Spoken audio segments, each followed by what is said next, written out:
नमस्कार, मैं अर्जुन प्रजापति फिर से एक बार आपके समक्ष उपस्थित हुआ हूँ। धोरण 10 विषय हिंदी, चौथा पाठ है एक प्रश्न चार उत्तर। पाठ का साहित्य प्रकार है लेख, जिसके लेखक है हिंदी साहित्य के जाने माने साहित्यकार श्री प्रकाश जी। प्रकाश जी का जन्म सन 1890 ईस्वी और उनका निधन सन 1971 में हुआ था। उनकी भाषा सरल और सहज है। उन्होंने निबंध, लेख, संस्मरण, जीवन पर भी अपनी कलम चलाई है।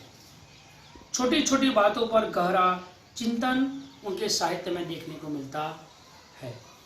तो हम यहाँ पे उनका जो पाठ है एक प्रश्न चार उत्तर, प्रकाश जी का एक प्रश्न है। उन्होंने ये प्रश्न अपने विदेशी मित्रों से पूछा है और अलग अलग मित्रों ने उस प्रश्न का अलग अलग चार उत्तर दिया, चार उत्तर दिए हैं। तो हम ये देखेंगे कि उनका प्रश्न क्या है और उत्तर। तो सबको लेखक कहते हैं, प्रकाश जी कहते हैं कि सबको ही कुछ न कुछ खप्त होता है, सबको कुछ न कुछ खप्त होता है। मुझे भी कई बातों का खप्त है। सब लोगों को कुछ न कुछ खप्त यानी कि धुन, कुछ कर दिखाने का हौसला, सबको कुछ न कुछ धुन होती है। मुझे भी है कि जब किसी विदेशी से मेरी मित्रता हो जाती है, मैं पूछता हूँ। तो लेखक को विदेशी मित्र से जब मित्रता हो जाती है तो उनको कुछ पूछने का मन करता है, तो उस विदेशी से पूछते हैं। क्या कहते हैं? तो कहते हैं कि आप कृपा कर ये बताइए, आप कृपा करके ये बताइए कि क्या कारण है, ऐसे क्या कारण है कि हमारे देश में, कि हमारे इस भारत में, हमारे भारत देश में इतने विशेष पुरुषों के रहते हुए, इतने बड़े बड़े ज्ञानी सज्जन महापुरुष को रहते हुए, इतने बड़े बड़े आंदोलन, इतने बड़े बड़े आंदोलनों को के होते हुए भी हमारा देश उन्नति क्यों नहीं कर रहा? इतने बड़े बड़े महापुरुष को होते हुए भी, इतने बड़े बड़े आंदोलनों को होते हुए भी हमारा देश उन्नति क्यों नहीं कर रहा? ये प्रश्न उन्होंने अपने मित्रों से पूछना चाहा।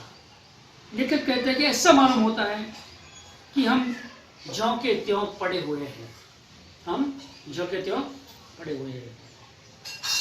तो ऐसा प्रश्न पूछ लिया प्रकाश जी ने अपने मित्र से कि ऐसा क्या कारण है कि हमारा देश उन्नति नहीं कर रहा, हमारा देश उन्नति नहीं कर रहा। तो अपने मित्र जो होते हैं प्रश्न देने के लिए आनाकानी करते, लेकिन लेखक कहते हैं कि मैं उनको छोड़ता नहीं हूँ, उनके पास से वो उत्तर लेके ही दम छोड़ता हूँ। तो इतने में लेखक को पहला मित्र लेखक का वृद्ध ईसाई पादरी 36 साल से हमारे देश में रहता है। तो उसने लेखक को जवाब दिया, उत्तर दिया, इस प्रश्न का उत्तर दिया। पर उस वृद्ध ईसाई ने कहा कि तुम लोग अपने काम में गर्व नहीं लेते। हमारे भारत के लोगों से कहता है, हमारे देश के लोगों से कहता है। उस वृद्ध ईसाई पादरी ने लेखक के प्रश्न का उत्तर दिया और कहा कि तुम लोग अपने काम में गर्व नहीं लेते। प्रश्न में पूछा जाता है कि लेखक का पहला मित्र कौन था? लेखक का पहला मित्र एक वृद्ध ईसाई पादरी था। उसने क्या कहा? उसने लेखक के प्रश्न का उत्तर क्या दिया? तो उसने लेखक के प्रश्न का उत्तर दिया कि तुम लोग अपने काम में गर्व नहीं लेते। विस्तार से हमें उसने बताना चाहा कि यहाँ पर अब किसी को कोई नौकरी चाहिए, हमारे देश में किसी को नौकरी चाहिए, तो वो अतिशयोक्तिपूर्ण शब्दों में अर्जी करता है, सम्मान के साथ उस नौकरी को आरंभ करता है और अंत में प्रतिज्ञा करता है कि पहले मित्र एक वृद्ध ईसाई पादरी है, उन्होंने कहा तुम लोग अपने काम में गर्व नहीं लेते। वृद्ध ईसाई पादरी ने लेखक को कहा कि तुम लोग अपने काम में गर्व नहीं लेते। विस्तार से उन्होंने कहा कि यहाँ पे अगर किसी को नौकरी चाहिए तो अतिशयोक्तिपूर्ण, ज्यादा बढ़ा चढ़ाकर वर्णन करके अर्जी करता है, सम्मान के साथ वो आरंभ करता है और अंत में प्रतिज्ञा करता है कि यदि मुझे स्थान मिल जाए, यदि मुझे नौकरी मिल जाए, तो मैं अपने मालिक की शुभकामना करूंगा, अच्छा काम करूंगा। स्थान मिलते ही जीविका के साधन को खराब समझने लगता है। जब उसको नौकरी मिल जाती है तो धीरे धीरे क्रमशः वो अपने जो जीविका का साधन है उसको खराब समझने लगता है। कहता है कि इसमें मजा नहीं है, कोई आनंद नहीं है, क्या ऐसी नौकरी करके क्या करेंगे, ऐसा सोचने लगता है। वह खराब काम करने का षड्यंत्र रचने लगता है, मालिक के नाकों में दम कर देता है। वह प्रार्थना पत्र में किए गए वचनों के अनुसार काम नहीं करता और देश को पीछे धकेल देता।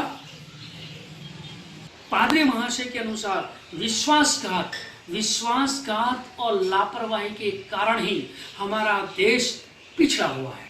हम अपने काम में गर्व नहीं लेते, हमें अपने काम में गर्व ही नहीं है।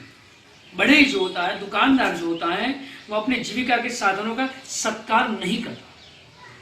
हम अपनी असफलता को दूसरों के सिर पर डाल देते हैं, स्वयं दुखी रहते हैं और दूसरों को भी दुखी करते हैं। कोई काम ठीक न कर सकने के कारण काम को और स्वयं को खराब करते हैं। हम अपने आदर्श को भूल गए हैं। हम अपने काम में गर्व नहीं लेते। ये वृद्ध ईसाई पादरी का कहना है। अब लेखक को दूसरा मित्र मिलता है। दूसरा मित्र है एक वृद्ध सरकारी कर्मचारी है जो 30 वर्ष से हमारे भारत में रहता है, गवर्नमेंट नौकरी करता था, अब वो पेंशन लेकर वापस अपने स्वदेश में गया है। उसका कहना है, लेखक के प्रश्न का दूसरा उत्तर।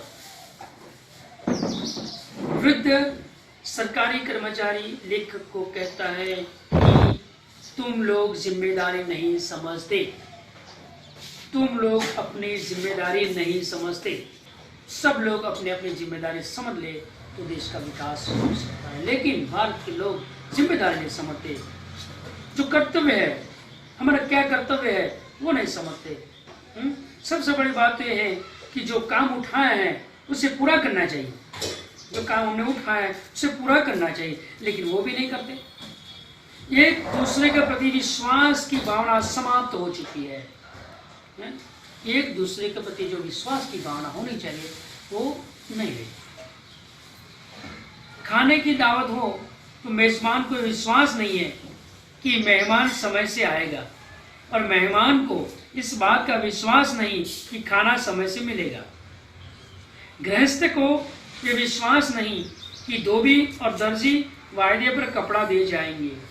न धोबी और दर्जी को विश्वास है कि दाम मिल जाएंगे। रेलगाड़ी में चढ़ने वाले को विश्वास नहीं कि उन्हें बैठने के लिए स्थान मिलेगा, और पहले से जो बैठे यात्री को तो इस बात का विश्वास नहीं कि नए यात्री शांति से बैठेंगे और व्यर्थ शोर नहीं मचाएंगे। अतः चारों ओर अविश्वास का वातावरण है। लोग सिर्फ अपनी सुख सुविधा का ही ध्यान रखते हैं। चारों तरफ अविश्वास का वातावरण फैल चुका है और लोग जो है सिर्फ अपनी सुख सुविधा का ही ध्यान रखते हैं। अतः इस मनोवृत्ति के कारण देश का विकास नहीं होता। अब दूसरे जो सरकारी कर्मचारी है उन्होंने कहा कि तुम लोग जिम्मेदारी नहीं समझते। पहले जो ईसाई पादरी थे उन्होंने कहा कि तुम लोग अपने काम में गर्व नहीं लेते।